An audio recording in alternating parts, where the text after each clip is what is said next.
Station. Carnival Radio. Enjoyment unlimited. The number one hit music station.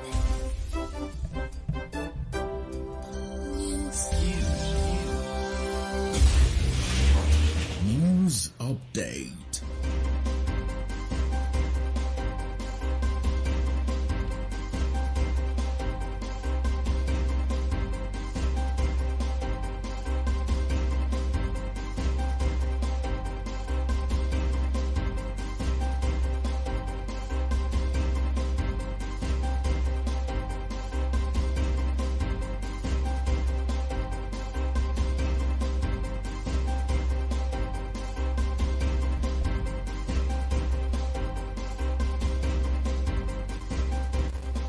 Good evening and welcome. I am Joseph Oyokola with the Carnival Radio News Update.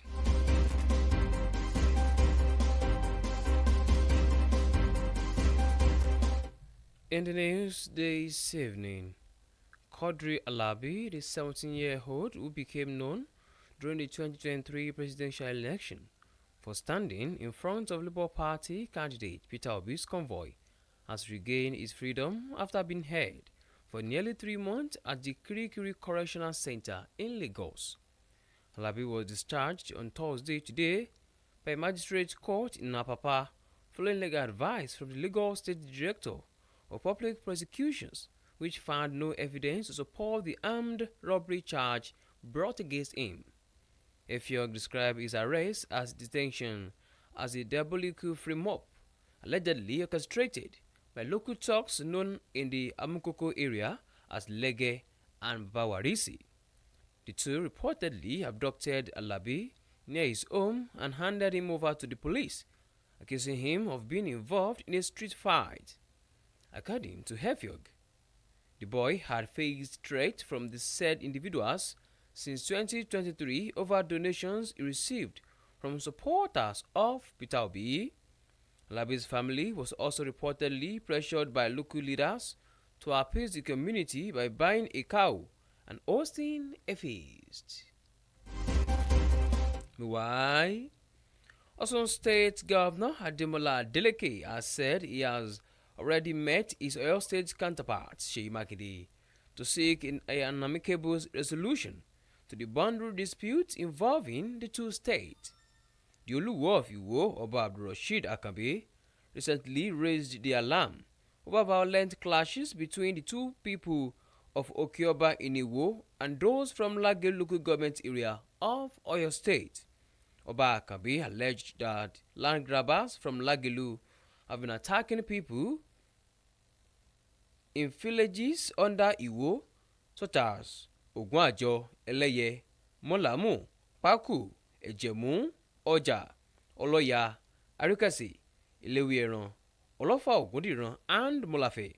He urged both governors to consult the official map that demarcated the boundary between the two states in 1991, when Osun was carved out of the old Oyo State. Providing an update in a statement obtained in Osogbo on Thursday, the spokesperson for the Osun governor, Olawale Rasheed, said Adeleke and Makinde met at the Ibadan residence of the Oyo State governor to disclose and discuss the boundary issue. Rashid said the resolution from the meeting included the need for peaceful engagement and settlement of all outstanding issues. He also noted that both governors had directed their deputies to meet with leaders of the Lagelu and Iwo communities involved in the conflict.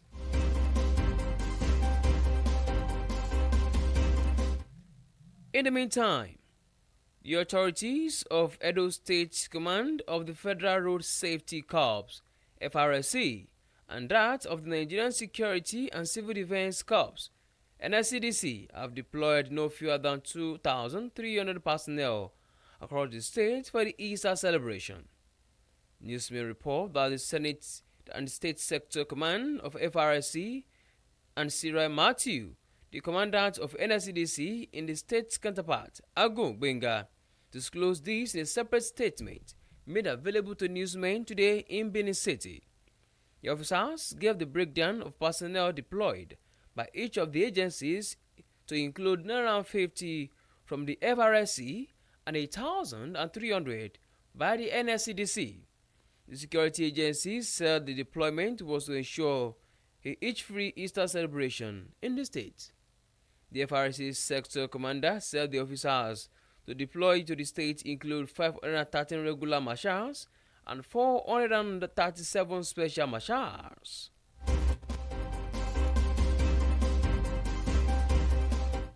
On the foreign scene, Donald Trump's special envoy Steve Witkoff and top diplomat Marco Rubio have met with their European and Ukrainian counterparts in Paris to discuss efforts to end the war in Ukraine.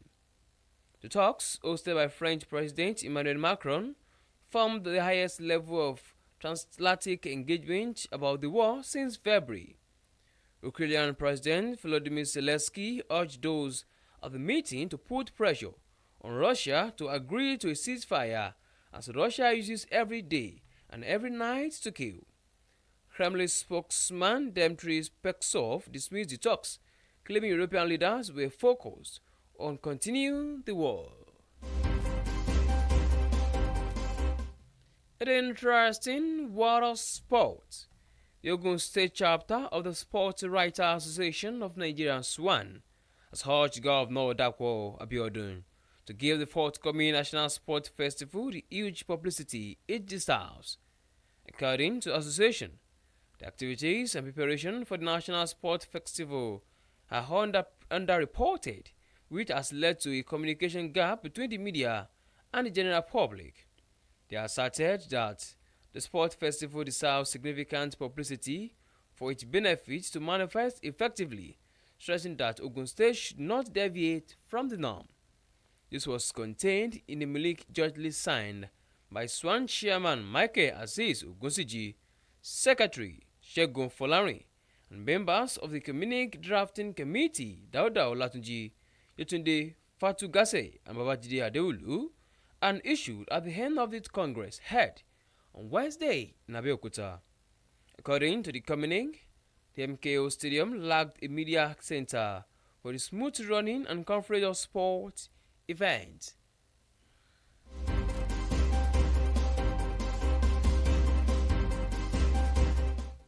And that ends Carnival Radio News Update.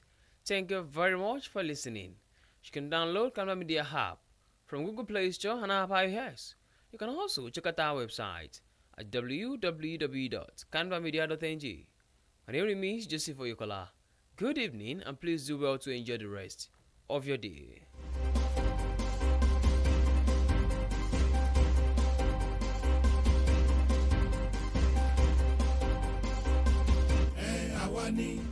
àwa náà kọ́ Ọlọ́run ló ń fún wa ṣe. Carnival Radio ní bàbá lọ́jọ́kọ́jọ́, ọjọ́ gbogbo bí ọdún làkọ́mọ náà ti wá. Ẹ má gbé kúrò níbẹ̀ o. Carnival Radio ní kí ẹ máa gbọ́. Carnival Radio, ọjọ́ gbogbo bí ọdún.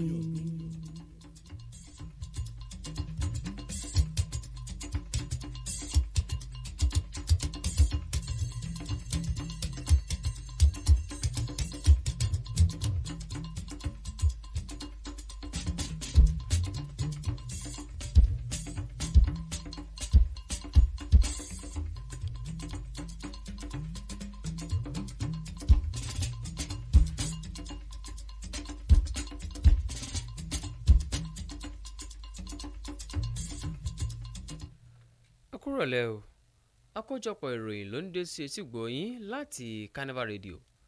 Joseph Oyokola lóníròyìn yín.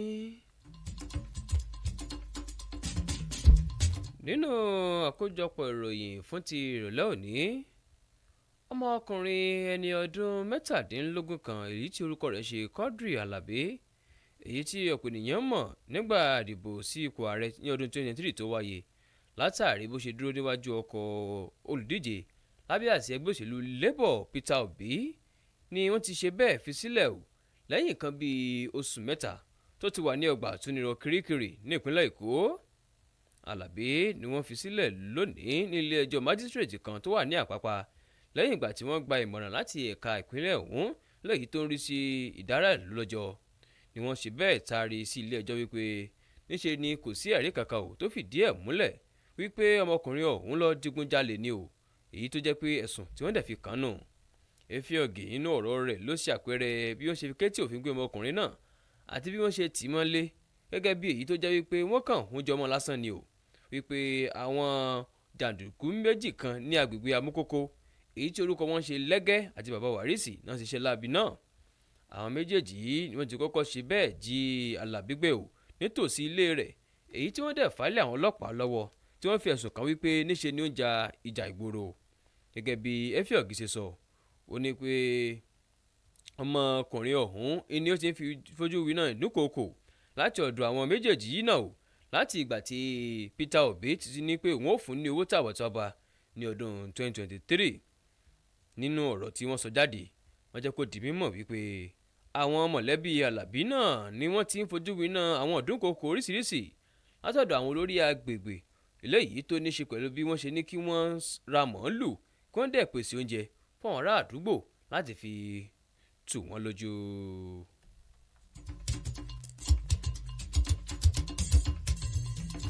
Ẹ̀wẹ̀, gómìnà ìpínlẹ̀ Ọ̀ṣun Adémọ́lá Adélékè ló ti sọ bọ̀m̀bọ̀ jáde lónìí o wípé òun ti ṣe ìpàdé pọ̀ pẹ̀lú gómìnà ìpínlẹ̀ Ọ̀yọ́ Ṣèyí Mákindé láti lè wá ojútùú sí ọ̀rọ̀ wàhálà alẹ̀ tó ń lọ lọ́wọ́ láàrin ìpínlẹ̀ méjèèjì.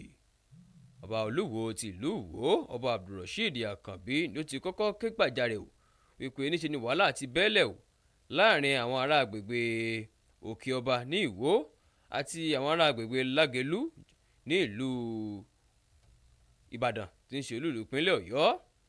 Ọba Akànbí ló ní wípé àwọn ajílẹ̀ ẹ̀gbà ni wọ́n wà o láti ìjọba ìbílẹ̀ Lágelú eléyìí tó dẹ̀ ṣe bẹ́ẹ̀ ṣe ìkọlù alágbára sí àwọn ará agbègbè àwọn ibùdó tó wà ní Ìwó bíi àdúgbò Ògùn Àjọ Ẹlẹ́yẹlé Mọ́lọ́mú Pákù Ẹ̀jẹ̀mú Ọlọ́ya Aríkẹsẹ̀ àti àwọn agbègbè mìíràn tó dẹ̀ ṣe ìkọlù alágbára sí wọn o.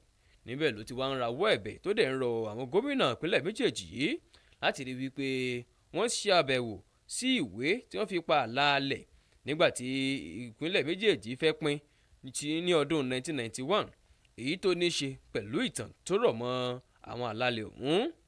Níbẹ̀ ló ti jẹ́ kó tún di mímọ̀ lónìí ní ìlú Òṣogbo ẹni tí ń ṣe agbẹnusọ fún gómìnà ìpínlẹ̀ Ọ̀ṣun Ọláwálé Rasheed ló ní pé níṣe ni Adeleke ti ṣe ìpàdé pọ̀ pẹ̀lú Ṣèyí Mákindé gómìnà ìpínlẹ̀ Ọ̀yọ́ nílẹ̀gbẹ́ rẹ̀ tó wà ní ìpínlẹ̀ Ọ̀yọ́ lórí ọ̀rọ̀ wàhálà náà. Rasheed ló jẹ́ kó di mímọ̀ wípé lára àwọn tí wọ́n sọ níbi ìpàdé ọ̀hún ni ó dá lórí láti lè jẹ́ kí omi àlàáfíà kí ó tún ṣe bẹ́ẹ̀ kí ó rú o ní agbègbè méjèèjì yìí wọ́n dẹ̀ yanjú aáwọ̀ àti ìdí àìyedè tí ń bẹ láàrin wọn. Rasheed ní kò ṣàfikún ọ̀rọ̀ rẹ̀ wípé àwọn gómìnà méjèèjì yìí ni wọ́n ti wá rán àwọn igbákejì wọn o láti ṣe ìpàdé pọ̀ pẹ̀lú àwọn adarí agbègbè méjèèjì yìí kí wọ́n dẹ̀ rí i pé wọ́n fi òpin sí wàhálà àti ìjà tí ó ń lọ lọ́wọ́ láwọn agbègbè náà.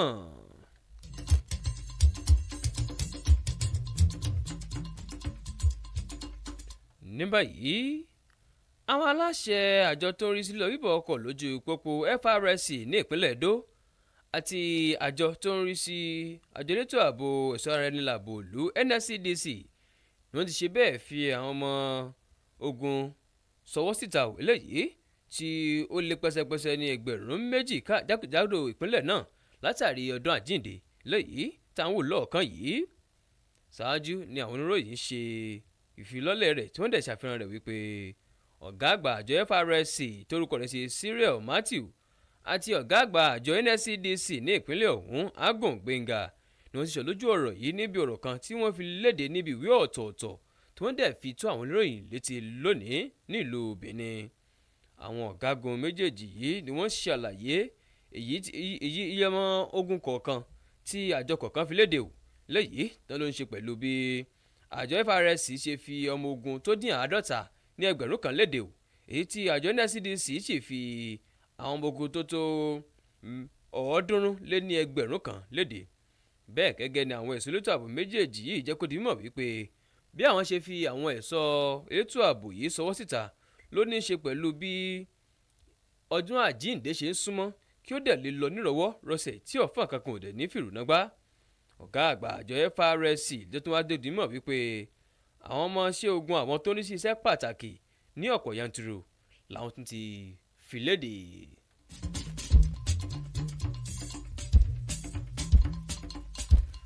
Kò ní jù báyìí lọ lórí àkójọpọ̀ ìròyìn fún tìrọ̀lẹ́ òní. Ẹ lè darapọ̀ mọ́ lórí ìkànnì ìbánidọ́rẹ̀ẹ́ Carnival Media àti lójú òpó ayélujára wa www.carnivalmedia.ng. bí orílẹ̀-èdè Nàìjíríà bá máa dára, ọwọ́ èmi àti ẹ̀yin ló jọ wà ó. jẹ́ ká máa gbé pọ̀ nínú ìfẹ́, ayọ̀ àti ìṣọ̀kan. ọ̀rọ̀ yìí ló ń wá láti Carnival Radio. Joseph Oyèkọ́lá ló mú ìròyìn ọ̀hún wá ṣe sí gbọ́ yín kẹ́ ní àṣálẹ́ èyí tó dára o.